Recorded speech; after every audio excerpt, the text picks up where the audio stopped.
Greetings, heavy metal truckers here. Here we take a listen, take a look at some metal. We give our honest thoughts. It could be simple or it could be in depth, just depending on what they calls for from us. And in this, we are checking out. Wow, I did not expect this. The latest single from Darkthrone, and it is called Prehistoric Metal. Damn, am I excited for this.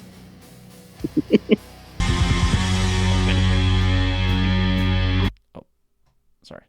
We're good. I'm here.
Well, if that wasn't a blast to the past of damn first wave of black metal, holy shit. It was funny because as you say that, because I was sitting here thinking, I said, I know these guys have been around since the '80s. And I'm sitting here listening to it, and I'm like, if you didn't know that, you listen to the song, and there's no way you couldn't tell. And see, the interesting thing is that there are a lot of people that know Darkthrone. Well, the trend followers, which I kind of did follow the trend years ago. But the current trend followers tend to know Darkthrone from their unholy trinity: Blaze in the Northern Sky, Under a Funeral Moon, Transylvanian Hunger. Those 3 albums, I don't think I said those in the correct order, but the fact remains, where they were the raw black metal kind of thing. I think you did say them in order, actually. Oh, did I? Fuck yeah. All right, for once. Because they're Blazing Northern Sky, Under a Funeral Moon, and Transylvanian Hunger. Yeah, those were the order. Yeah. I don't typically do that with them. Yeah. Nice.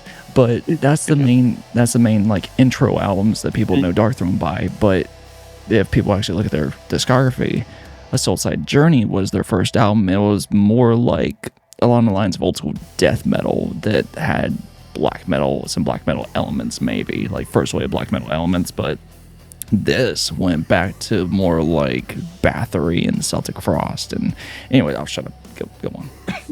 So another interesting fact about these guys that a lot of people, well, unless you're familiar with New Dawn Rose, it's only 2 of them. They do everything. Fenriz and I feel like in followers, I couldn't tell you their names. I couldn't. I know that they use nicknames or whatever, but I don't know what they are though. I couldn't tell you because I've never been a big follower of Darkthrone. I know of them. I know about them. I know some things about them, obviously. Nocturne Occulto. Nope. That's his name. My bad. Something like that, yeah. And honestly, musically, I've never had an issue with Darkthrone. Musically, some of the stuff's pretty good. Like musically, I really enjoyed it. I've just never cared for the dude vocals. Again, they do still. Again, like I said, they go off that first wave of black metal kind of thing. Yeah, and here it was no different. I don't know if it's just the tone or what it is of his their vocals, or whatever. Vocals. I just Fenriz doesn't. Vocals. I was gonna. Oh yeah, okay. I don't know. It's just I've just never been able to get it. It's prevented me from really listening to them more than like the occasional song here or there. Quick, before I get blasted in the comments, because I almost know what's going to happen. Fenriz, I think, will do vocals, but it's like some really high vocals that he does, if I remember correctly. Just correct in the comments. Please don't blast me. But yeah, musically, especially the old school feel too. I really enjoyed it. Like it especially the guitars had a real old school sound to them. Yes. Like I just in general musically, I really enjoyed this. It's just the vocals hurt it for me, and it always has with this group. But that being said, since the music is like vast majority of what you're listening to, I still enjoyed it. If the vocals had been different, I probably would have loved it, but it is what it is. Overall, I still liked it though. You, sir? Figures. Not for me. Never heard of them before. Really? Nope. But I also don't delve into like. I thought I could have sworn I mentioned them at least once or twice. Anything compared to the 2 of you. That and they've been around 40 years. But anyway, go ahead. I know that you've discovered a lot of bands because of this channel, so I guess I should be surprised. I was about to say. Legit. When are people going to learn these things about me? I discover things brand new where everyone else has known them for 40 years. Well, I haven't known them for 40 years, to be fair. I haven't known for 40 years, but I know they've been around that long, yeah. Exaggeration, whatever. Yeah. No, I've never heard of them before, and this is probably why. It's just not for me. I've come to learn that traditional black metal, and more in particular the first wave, are just nothing that I would intend on listening to, and probably would never listen to had it not been for this channel, and have learned that I will never listen to.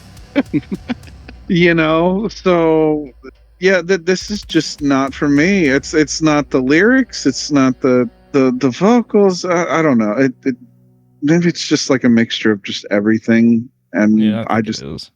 nothing shouts, "Hey, this is interesting to me." Just what it is. So for you, I would avoid these if people recommend them to you, and if that's the case, avoid Bathory, avoid Celtic Frost, avoid Darkthrone after Transylvanian Hunger. Hell, even during Transylvanian Hunger, probably for you. They're on the Holy Trinity, just, I guess, avoid it. Avoid, yeah, just literally anything under the first wave of black metal, basically. Typically, if I hear black metal, I'm already skeptical. Yeah, I figure. That's the way that I've come to be. But with this channel, I have gotten to a point where I'm not as skeptical as I used to be, because there have been some that have intrigued me, some that have taken me by surprise, and some that I've actually thoroughly enjoyed. I'm gonna give a good comedy. Reason we're doing this channel. Yeah, I'm gonna give a good comedy bit here for the remaining fans. Also, don't listen to early. No. You'll understand when I fully say my comment or my statement. For the remaining fans, don't also listen to the earlier albums of Cradle of Filth. When would you consider earlier, though? Earlier being, hell, even prior to Cruelty and the Beast. Well, I'm also not a big Cradle of Filth fan. Okay, well, we've learned through this channel as well. But I have heard, I've known of Cradle of Filth before this. At least you knew them, yeah. I was about to say, if I just couldn't get to them. I mean, honestly, they've become almost a household symphonic black metal name. I'm not going to go into that argument or that debate. Anyway, they kind of blew onto the scene in the early to mid 2000s, and they've become one of the big name ones. So as well as Demi Borga. Yeah. But yeah, like, like Dusk and Her Embrace for one thing. Like that was big, like early black metal for them. Fucking Unclean, they used to actually be black metal. Funny enough, listening to them now. This I loved. But then again, I do enjoy Bathory and Celtic Frost, and a lot of the ones where they just sound like old guys just smashing their instruments for the most part in some kind of choreographed manner.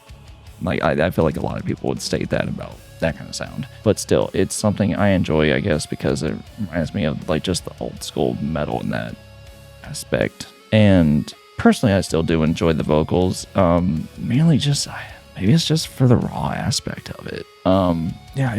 It was fun to hear, and I will be so happy if their next album sounds like this, because it really wasn't that long. Another tidbit of information about these guys, which I think you may have mentioned this on this channel before. Possibly. They do not tour. No, they don't. They have maybe done one live show. And even then, I don't even think they have. Like, if they did, it was like back in the early days. Back in the early days, and I think they might have done it like once or twice, if I can remember correctly. But that's how little to nothing they tour. They just don't tour at all. And I swear, like in their formative years, I think they did it like once or twice, and then that was it.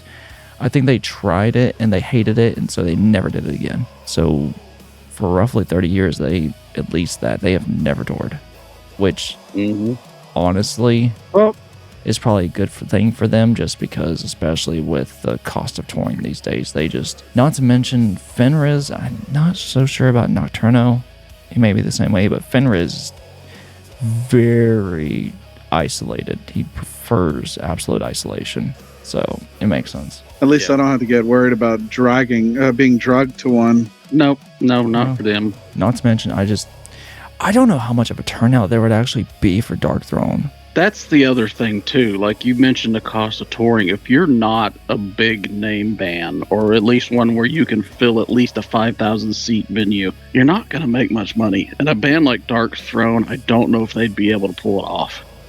Like it's such a niche audience that they have, and at least not for a full tour. Yeah, there's a lot of people that love them, but on the same time, there's a lot of people that just don't like them because it's one of the comments I've heard from someone of, I enjoy black metal, but I really don't want to have someone come up to me wearing some shirt wanting to talk about Darkthrone, because it's become such a staple name within early black metal that there's some fans that just don't like them for that reason. Or it's just the general consensus after the first Unholy Trinity of them. They kind of did go to a more almost just very sound like this. So yeah, if it was a local gig or honestly a bar, they'd probably fill it up, but that's probably about it. I mean, I could be completely wrong about that, but from what I understand about the community and just myself in general of knowing them, they wouldn't be able to make it touring at all. But anyway, enough of that discussion, even though people could probably speak more on it. But anyways, guys, until next time, whether musically, lyrically, or literally, keep rolling heavy.